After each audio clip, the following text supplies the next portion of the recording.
Hello, and welcome back to the Timely Focus. Today, I'm talking about 5 things I really like and a couple things I do not like that much about the Seiko SRPH59 King Turtle.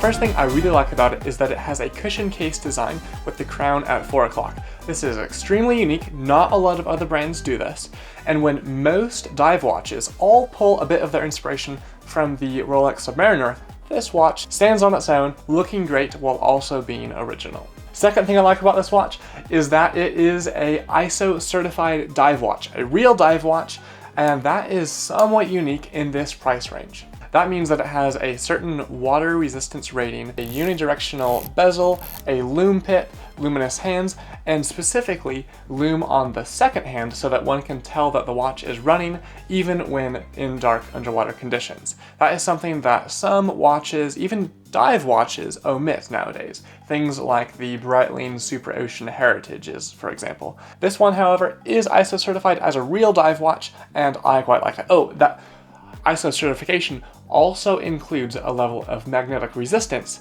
and that for me is very beneficial because I work in labs around a variety of high-powered electronic equipment.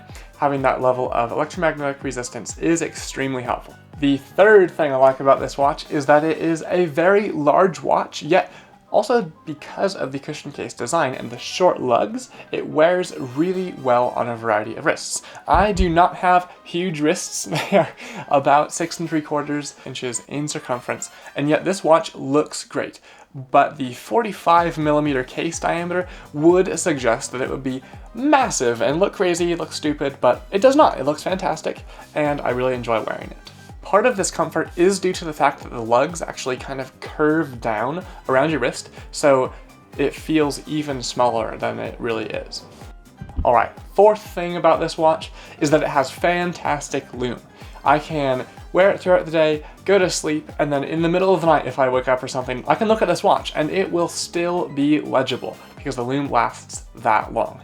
And the fifth thing that I really like about this watch is, in fact, its dial. It has an amazing fume dial, this great color of blue, and this amazing texture within the dial as well. You look at it from a distance, it looks beautiful, and then you look a little closer, and you see all these great patterns that actually reference sea turtles, right? That is the Seiko King Turtle. This one especially is the special edition for America, and it has drawn even more on that turtle inspiration. So in the dial, you can see kind of the shape of a sea turtle's shell. And I really like that. It looks amazing. The texture is great. And it is something that when I am bored ever in the lab waiting for some reaction to occur, I find myself often just looking at my watch because it is so pretty. It looks amazing in a wide variety of lighting conditions. And that is something that cannot be said for all watches. Many watches look great and even fantastic in specific, but only specific lighting conditions. This one looks amazing in every lighting condition I have seen it in. And it does look a little bit different depending on the types of light that it is in, whether it is direct light, diffuse light, the color temperature of the light based on where the sun is in the sky. Anyway, all those things can change slightly the way the dial looks, but in all of those conditions, it still looks really fantastic. Now to a couple of the downsides of this watch. Firstly, and probably the biggest complaint on Seiko dive watches is the bezel, right? They are notorious for not actually being able to line up correctly, right? So this one, it has a little bit of a compromised alignment, that is for sure. And the feel of the bezel action is just, it is nowhere near the level of quality that a Rolex or Breitling, Omega, all of those, they feel much, much higher quality, more solid when you are turning them. This one, that's not to say it feels bad, but you can definitely notice a difference between the higher end watches and this more entry-level price point on the Seiko King Turtle dive watch. The other thing I do not love about this watch is its movement. It has a relatively basic 4R36 movement. It does everything you need it to, but the day and date changes They are very slow, so I believe the date starts changing somewhere around 2200.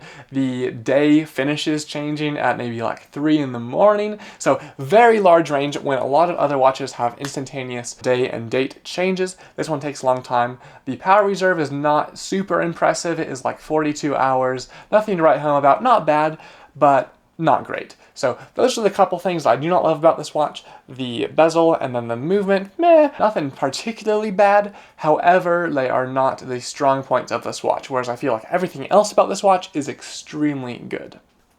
Overall though, I really enjoy this watch. It is one of my most worn watches. I would say I wear this and my Rolex Milgauss the most of all the watches I have.